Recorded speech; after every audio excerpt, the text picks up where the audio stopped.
got my husband, you guys.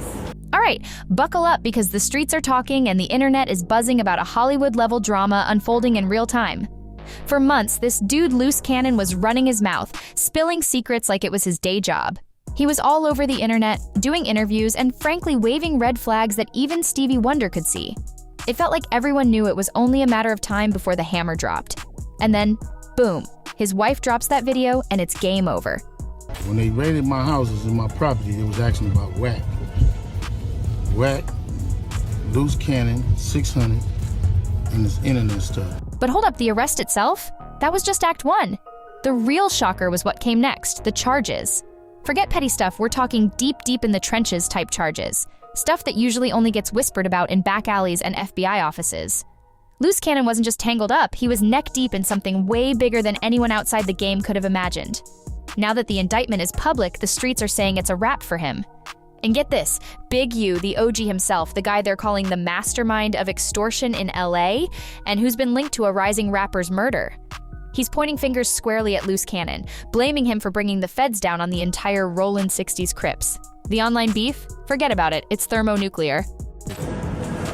They just got my husband, you guys.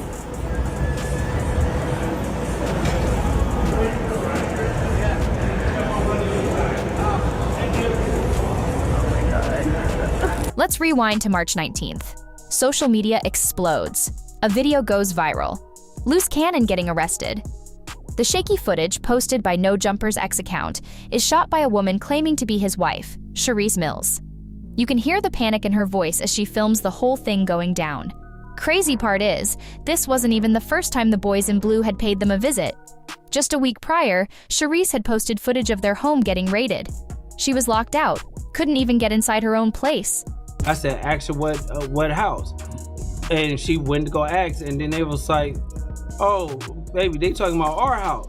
She know I don't have nobody kidnapped. She just left me 10, 15 minutes ago, right? So I told her, like talk to her. I said, but film it just in case I come out the house and they shoot me. According to Charisse, Luce was inside during that whole first raid. Here's the twist.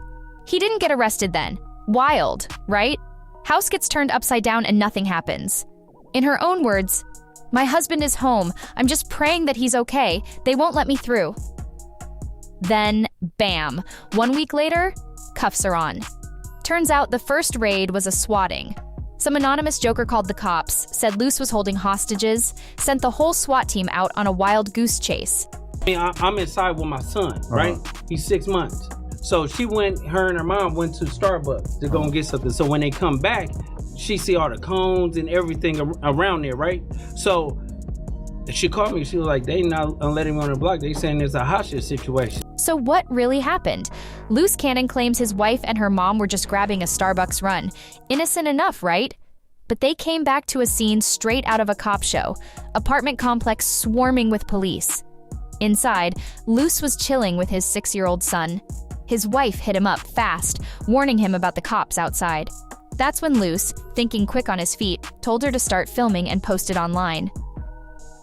Just in case things go south, he supposedly said. Negotiator came and was trying to talk to me, so I got stuff in the house. You get what I'm saying? Yeah. So what a real hood dude is doing is hiding and stashing everything, right? But here's the crucial detail. Luce is a known Rollin 60s Crip. And his place? Let's just say probably not filled with sunshine and rainbows. So when a negotiator showed up, Luce wasn't exactly cooperating immediately. He was playing for time, scrambling to hide anything that could land him in deep trouble. We're talking about hiding stuff that could make a RICO charge look like a parking ticket. Today, we're here to announce federal criminal charges against Eugene Henley Jr., a career criminal known as Big U, who used his contacts and leadership role in the Crips criminal street gang, the entertainment industry, and a youth charity to further his own criminal enterprise. Eventually, the inevitable happened. Cuffed, stuffed in the back of a squad car while cops went to town on the house, still supposedly looking for hostages that never existed. But that whole swatting incident? That was just the opening act. 1 week later, Luce Cannon finds himself back in handcuffs. But this time, it's the real deal. RICO charges. Operation Drawdown, the feds called it. March 19th, Luce Cannon, Brick Baby, Big U, and 16 other alleged Rollin 60s affiliates rounded up in a massive federal indictment for racketeering. And the charges listed in that indictment? Absolutely insane. If even half of it sticks, these guys are looking at serious prison time. Think decades, like Big Meech numbers. We're talking everything from murder to human trafficking to heavy-duty fraud. This wasn't just some street gang beef. Prosecutors are calling them full-blown street terrorists. The lady, she was like, "Oh, we just want you to come with your hands up." So I took off my shirt, walked with my baby in the arms, put my hands up, walked back or whatever. She took the baby, they handcuffed me, put me in a car, and they was like, "We're gonna just check and see if it's a hostage situation. If it's not or whatever like that, we'll let you go." And that's what happened. Acting U.S. Attorney Joseph McNally didn't mince words. The allegations in the complaint unsealed today reveal a criminal enterprise that engaged in murder, extortion, human trafficking, and fraud, all led by a supposed anti-gang activist and purported music entrepreneur who is nothing more than a violent street criminal. And the music entrepreneur he's talking about? Big U. What's truly wild is that Big U, the alleged top dog, was running the oldest hustle in the game, hiding in plain sight. The feds are saying he and his crew had been skating by for way too long, getting away with violence while pretending to be reformed community leaders. They were allegedly pocketing money from taxpayers and well-meaning donors using scare tactics and fake OG-turned-mentor stories to cover their tracks. That's straight from the FBI's Los Angeles field office. Oh my God, you guys. The entire block is surrounded. They will not let me come home.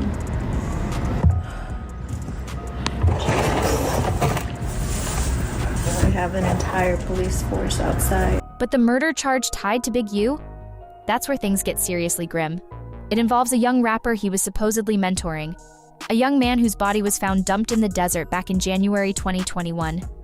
That rapper was 21-year-old Rayshawn Williams. He had dreams, thought he caught his big break when an indie label called Unique Music flew him out to Vegas. The plan? A full week in the studio, 1 track a day, with Big U backing the whole project. Big U had even coached him in football back in the day. But what was supposed to be a career-launching trip turned into a nightmare.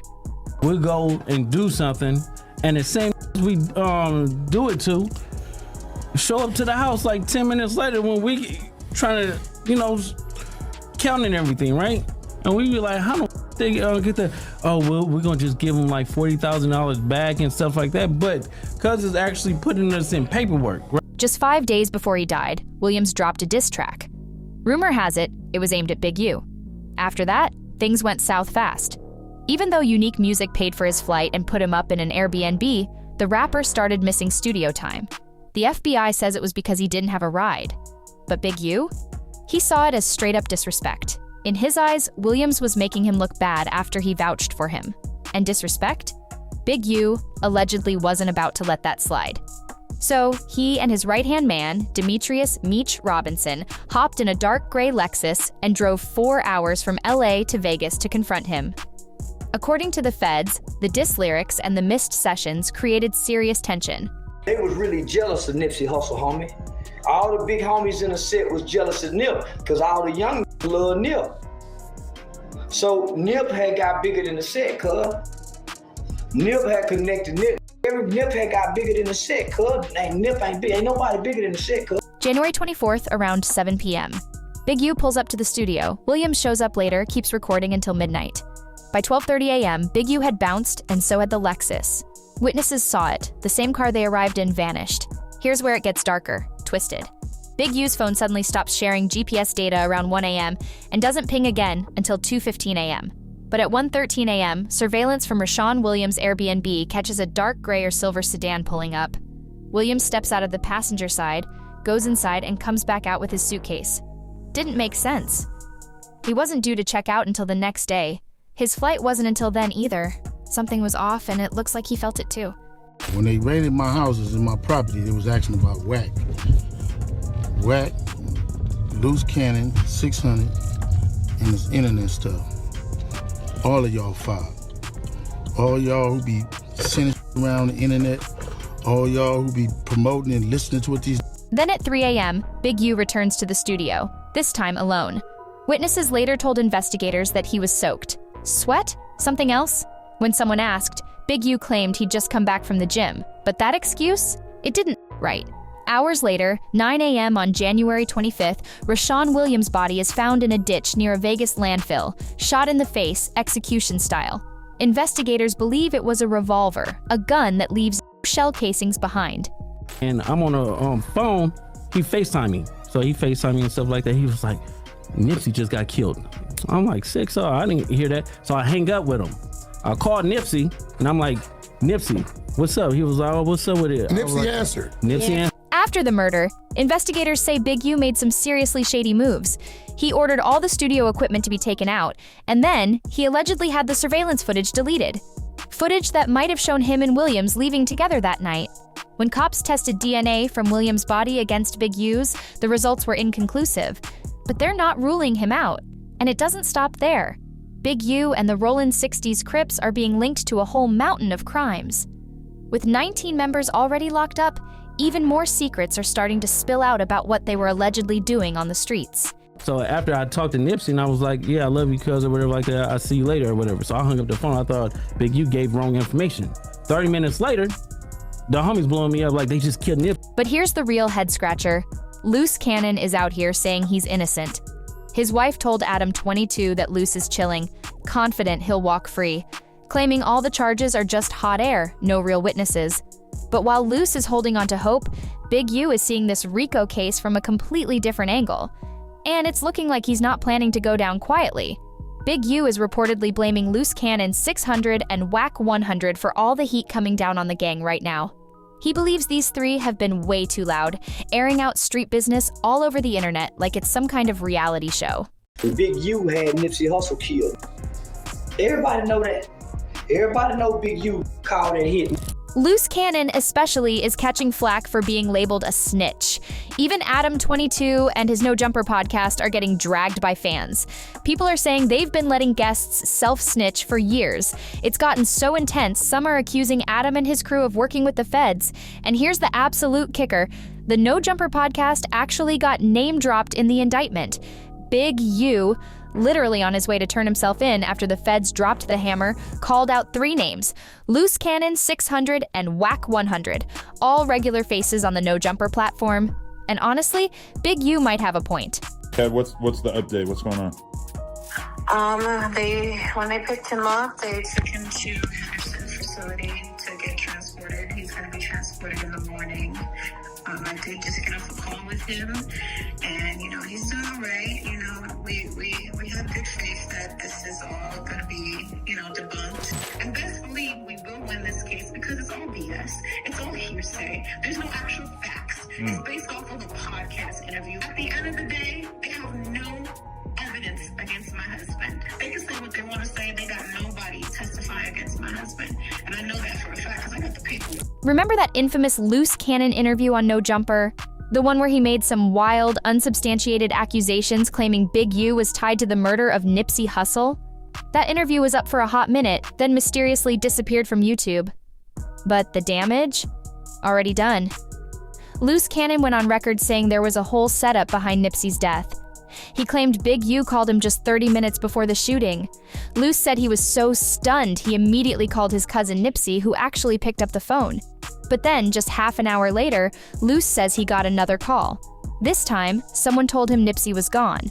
If you notice, every time something happens in the street, like with the Quando Rondo situation, how do you know so much about a motherfucker? Like, I don't even know that much about that. You talk about he done robbed him and did this, like, how do you know this unless you getting police reports? March 31st, 2019, Nipsey Hussle shot at least 10 times outside his Marathon clothing store in LA.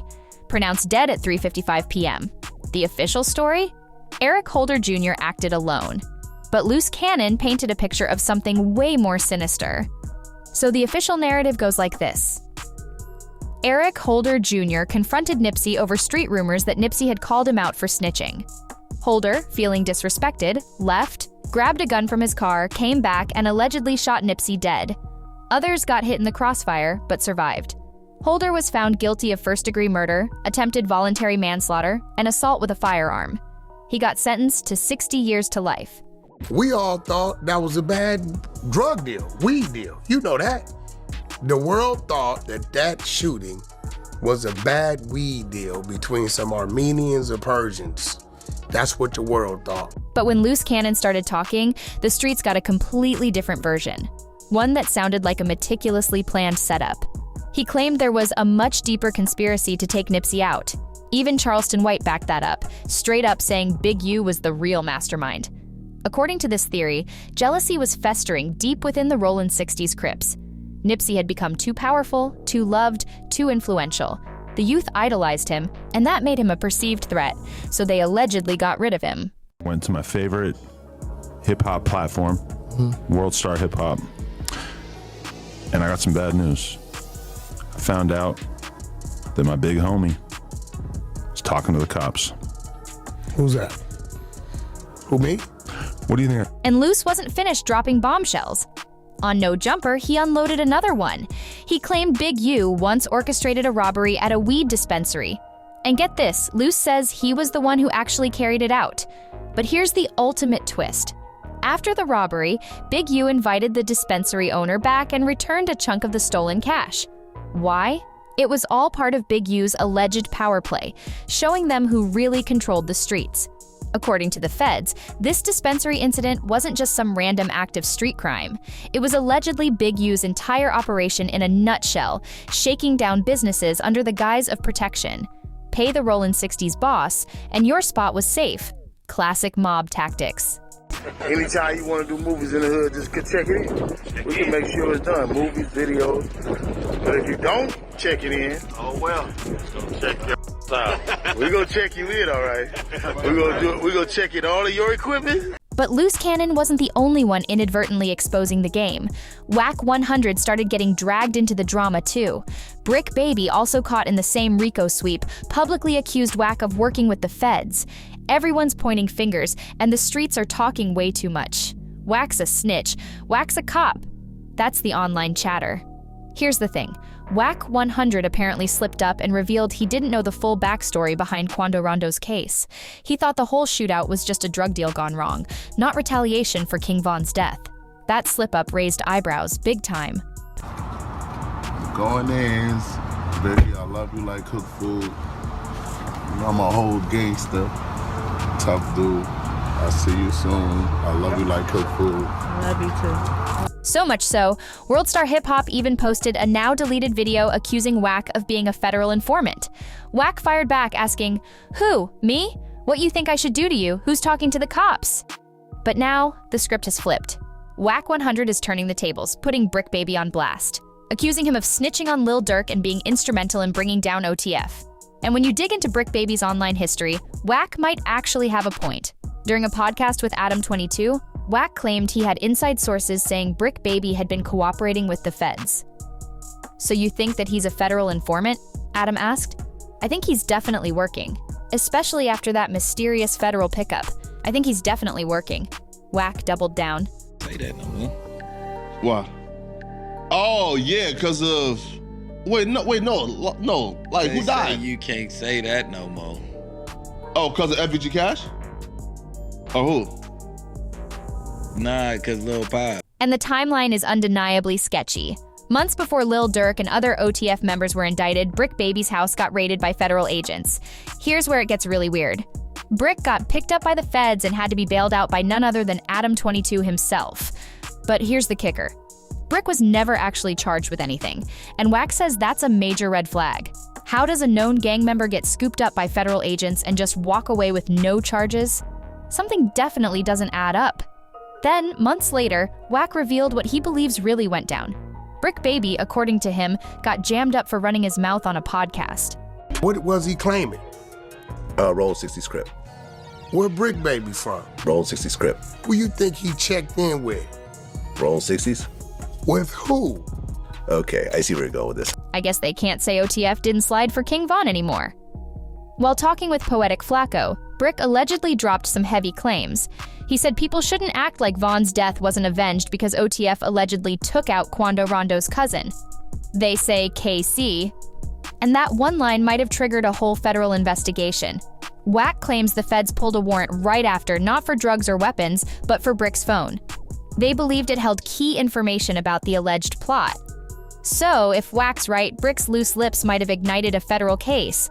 Brick Baby never told the full truth about what happened after that podcast. When Quando Rondo's cousin was killed, Brick claimed he caught a gun charge, but conveniently left out the part about the feds coming for his phone. And here's the really sketchy part. He was never charged. No court date, nothing. But why would the DA reject the charge? It's not they rejected. They just is not enough evidence for them. They got to look at the case and say, can I beat this in trial? That's pretty unbelievable considering Brick's a convicted felon and a known gang affiliate. A gun charge should have landed him back in jail instantly, but according to Brick, the DA dropped it for lack of evidence. Yeah, nobody's buying that story. Then came Dirk's indictment. Wack 100 jumped back into the fray and dropped a bomb. He claimed the feds wanted Brick's phone because they believed he was working with OTF on the day of the shooting. Allegedly, Brick helped feed the hitman Quando Rondo's location. Wack says that after the hit, the feds straight up told Quando that his own people, the Rollin 60s, set him up. What do you think the police told Quando? That the Rollin 60s set him up. If you go in there and look at that report, number 4 is a local guy that was dropping Quando's locations. Turns out, Brick Baby and Quando Rondo were both claiming the same Rollin 60s set. And when Quando touched down in Atlanta, he checked in with his crew for protection. But after everything went down, he allegedly realized they left him hanging. That's supposedly why Quando hit social media, publicly disowning the gang, feeling betrayed and exposed. But all this podcast truth-telling, whether intentional or not, just poured gasoline on an already raging fire. Luce Cannon and Big U were already under the microscope, and it turns out they brought a lot of the heat on themselves. They weren't just running the streets, they were documenting it like a reality show. Luce Cannon posted a video of himself beating down a guy who allegedly talked to his baby mama. And Big U? He was caught on camera extorting a film crew, warning them not to shoot in his neighborhood unless they paid up. What's up with y'all? What's happening? Ain't nobody signed up a mission slip for me. Huh? Oh yeah? I ain't know that. And now, the internet has receipts for everything. The comment sections are going absolutely wild. Imagine extorting your own people who just trying to do something positive and then filming yourself doing it, one commenter posted. Another joked, yeah, whatever they said Big U did, he definitely did that. And someone else took it up a notch, saying, Big U should have met DaBaby. He don't play by those rules. They were referring to that moment when DaBaby got confronted by some local goons at a music video shoot in East Atlanta. These guys rolled up, demanding to see a permission slip to film in their hood. But DaBaby? Nah, he wasn't about to get punked. He stood his ground and made it clear he wasn't signing anything. But I ain't signing no permission slip nowhere. I don't answer questions. I don't sign permission slip. I don't do that, big homie. Hey, I ain't gonna never check in. Hey, I'm not checking in nowhere. Later, in an interview with Vlad TV, DaBaby revealed that those goons were lucky things didn't escalate further. In his words, their God was on their side. And he wasn't bluffing. DaBaby's known for not backing down. Remember, he once shot and killed a man in a Walmart and walked away free, claiming self-defense, even though footage suggested he might have been the one escalating the situation. But Big U isn't the only high-profile gang figure tangled up in a RICO mess right now. Just like the Rollin 60s boss, another well-known name had to surrender himself. Casanova. So you're shooting this music video in East Atlanta, and you're not from there? No, I'm from Charlotte. Right. And a bunch of guys from the neighborhood show up and ask you for a permission slip. Did you feel that it could have gone wrong? Yeah, God was on their side. Back on December 1st, 2020, the feds swooped in and arrested 17 members of the untouchable Gorilla Stone Nation gang. And just before Casanova turned himself in, he pulled a move straight out of Big U's playbook. He filmed himself talking to the camera, knowing exactly what was coming. Just hours before Casanova turned himself in, prosecutors from the Southern District of New York issued a federal warrant for his arrest. They weren't playing around. He was named as a leader of the untouchable Gorilla Stone Nation, along with 17 other members, and the indictment read like a movie script, but for Casanova, it was a painfully real one. It wasn't until February of 2023 that Brick Baby goes on the internet with Flacco and says, out of nowhere, The world is oblivious to this. This wasn't just a crew. They were being called a full-blown criminal enterprise with ranks, rules, and a network stretching from New York all the way down to Florida. The list of charges was heavy. Racketeering conspiracy, drug trafficking, firearms possession tied to drug activity, you name it. Authorities claimed the gang was deep in everything from selling narcotics to brutal assaults and even murder. Casanova, according to the feds, used his fame and street image to boost the gang's reputation. His music and social media weren't just for show. They were tools to keep the gang's name buzzing in the streets. He was staring down life in prison if convicted of just the racketeering conspiracy charge alone. At first, Casanova stood tall and pled not guilty. But that didn't last. On May 11, 2022, he flipped, just like 12 other members before him, and admitted guilt to racketeering and drug charges. He confessed to being part of a shooting at a Florida party in July 2020 over a gambling beef, a robbery in NYC in August 2018, and moving over 100 kilos of weed. March, the feds get on Brick. We don't know this. We're under the presumption that it's an AK-47 case. But what really happened was they came there to get his cell phone. Meanwhile, Luce Cannon, Brick Baby, and Big U are probably wishing they'd never touched a camera or a microphone. All that internet clout? Not looking so valuable now, but it's not just the Rollin 60s facing the fallout from online exposure. Another set, O-Block practically snitched on themselves too. Now, 5 of their members are facing life sentences. October 13th, 2020. The feds made their move on O-Block, raiding the crew and arresting 5 men for the murder of FBG Duck. The names: C-Murder, Kenny Mack, Loss, C-Thang, and New Op. They were hit with murder, racketeering, assault with a deadly weapon, and unlawful firearm charges. And these weren't light charges. They came with a mandatory life sentence. FBG Duck was gunned down in broad daylight at Michigan Avenue and East Oak Street in Chicago's upscale Gold Coast. Just weeks before, cameras caught the moment a black vehicle pulled up, men hopped out armed and opened fire while Duck tried to escape. A gray Chrysler, also tied to the hit, sped off after, leaving Duck lifeless on the sidewalk. The case went cold for a while until gang members got a little too comfortable online. On video, they admitted the real reason behind the hit. FBG Duck had disrespected one of their dead homies, T. Roy, in his track Dead B** Touches, released just a month before Duck was killed.